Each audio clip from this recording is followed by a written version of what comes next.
T'as déjà entendu parler de personnes non binaires. En général, elles font partie de la communauté LGBT. Mais quand même, sans parler de ça, il y a vraiment des bébés qui naissent avec les deux sexes en même temps. On appelle ça des hermaphrodites.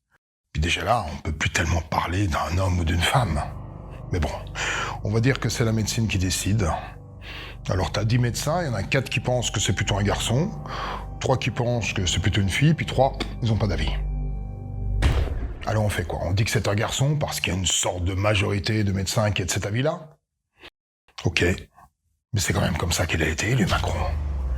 La pensée binaire, c'est blanc, noir et rien d'autre. Bah non. Il y a tout plein de gris entre les deux qui vont du noir clair au blanc foncé. C'est quoi par exemple ce gris-là? Un gris normal. Un peu sombre. Qui tire peut-être un peu vers le rouge. La pensée binaire, les trucs simplistes, c'est pratique. On aime bien ça parce que ça permet de mettre les trucs dans les cases facilement. Lui, il est jeune. Elle est intelligente. Ce tableau est cher. Ce film est nul. Grand, petit, loin, près, extrême gauche, extrême droite. Mais bon, décrire le monde comme ça, c'est quand même un peu bourrin. Quand t'expérimentes vraiment la vie, style tu lances ta boîte ou t'apprends la musique, tu t'aperçois rapidement que les choses elles sont jamais exactement comme ça ou comme ça.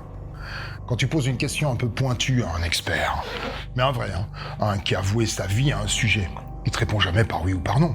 En général, il dit « Oh, non, mais ça, je sais pas. » C'est plus compliqué que ça parce que ça dépend de 12 422 facteurs. Le premier, par exemple, voilà. Quand on interviewe une personnalité, on veut toujours qu'elle prenne position. Mais avouez-le, vous êtes un facho drogué qui avait profité de votre notoriété pour abuser des filles. Les piéger.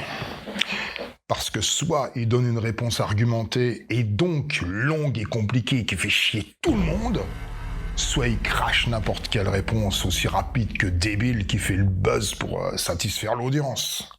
Tiens, toi par exemple, j'ai une question pour toi. Question simple, il n'y a pas besoin de tergiverser.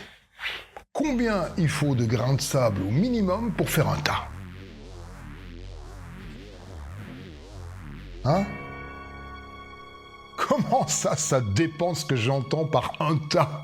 Eh gros, arrête de nous enfumer avec ta langue de bois là, tu nous saoules. On a envie d'un chiffre, nous on n'a pas envie d'entendre des discours de politocard. Quand même, quand on y réfléchit, pensée binaire, ça rime drôlement bien avec pensée primaire.